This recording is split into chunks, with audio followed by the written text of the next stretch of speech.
Good afternoon, Lisa Sully here with New Start University, and I'm going to be completely honest with you. I am exhausted and I really did not want to go live today, but I've had a few people reach out to me and ask me what our topic of the day was going to be, which it excites me that you're so excited about it.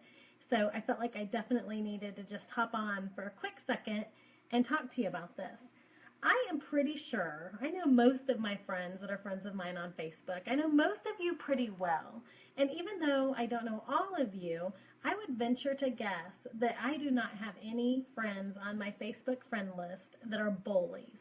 I don't think that I have any friends that would intentionally make somebody feel bad or say something to hurt somebody else's feelings or look down their nose at somebody, unless we were talking about doing that to yourself. How many of you have ever really stopped to think about how often you bully yourself? We do it all the time. Especially as women, we are so bad at it. You know, we happen to walk by a mirror and we critique ourselves and think, oh, we don't look good enough. Or, like, for example, I almost didn't go live because I hardly have any makeup on and my hair's a mess. And I started thinking of all the things that were wrong with me and why maybe I shouldn't get on here and do this video.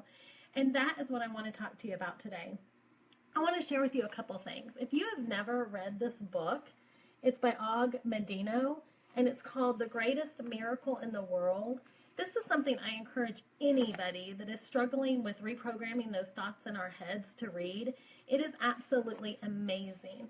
My mom actually gave this to me when I got married, and she had the sweetest little thing in it telling me that she hoped that I never forgot who I was and not to sacrifice my values or get so caught up in what everybody else thought, that she wanted me to be true to myself, and she wanted to remind me that I'm the greatest miracle in the world. And this book is amazing.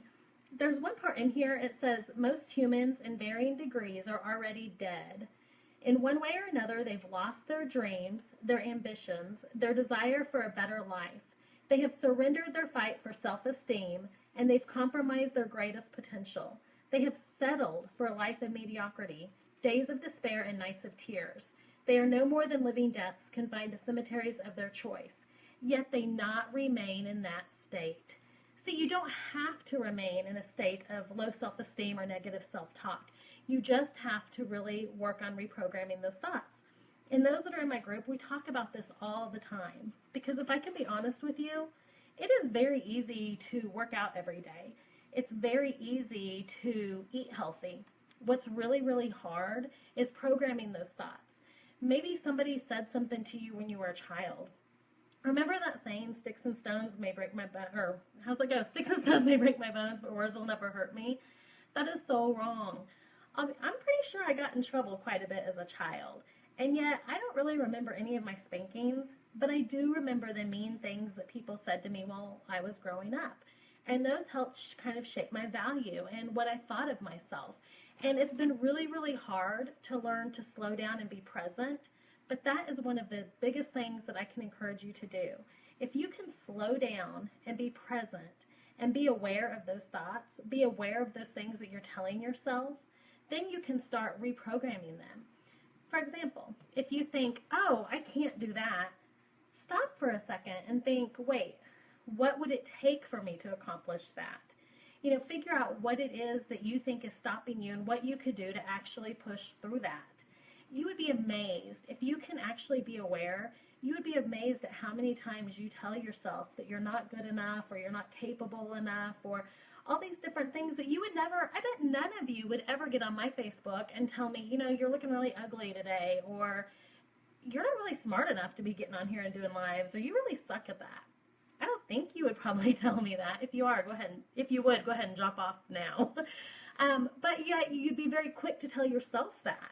And we beat ourselves up time and time again. And it's just, I think for so many people, it just becomes a way of life. And I really, really want to challenge you on that.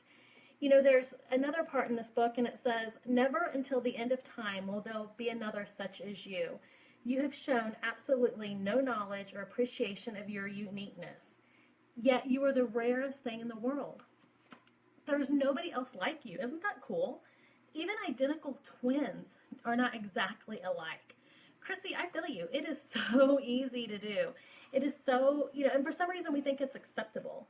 And I don't know why we think that it's okay to do that to ourselves, but we have to stop it because you can never break out of that cycle until you start reprogramming these thoughts.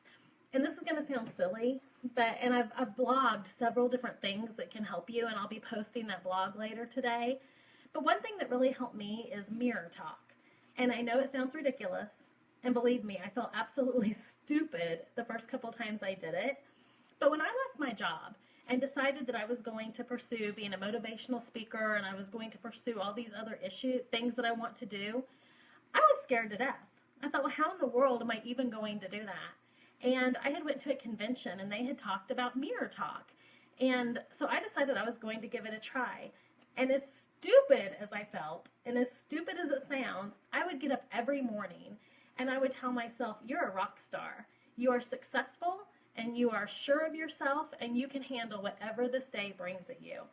And maybe it's my new bra that I got yesterday, but I swear that I stood up taller and I felt better when I continued to tell myself that. You know, somebody said in order to achieve it, you must believe it. And that is 100% true. You've got to believe in yourself. And if you don't believe in yourself, why would anybody else believe in you? And it starts up here. You've got to reprogram it. Once again, this book is amazing. Og Mandino, The Greatest Miracle in the World. And another thing that he says is proclaim your rarity.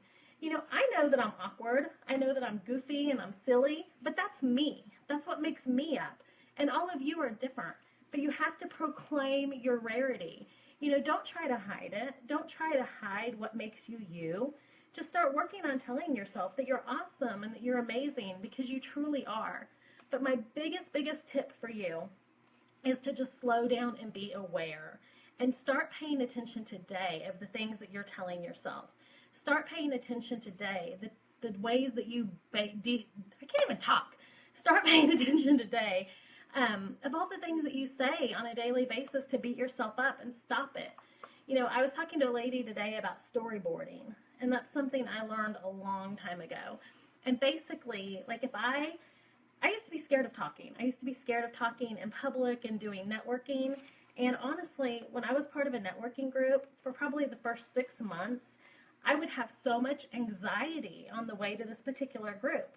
And I would actually hide in the bathroom until, you know, it was time for the meeting to start. Because I was fine getting up and talking about my business at that time, but I was not socially competent where I felt like I could go up and speak to people. And so I would just start storyboarding on the way there. I would start practicing, like visualizing what I was going to do when I walked in that room, what I was going to say, who I was going to make eye contact with, who I was going to talk to. And I practiced it. And the more you practice it, the more it becomes kind of a reality in your head. And it does help. It really, really does help. So today I challenge you on 2 different levels.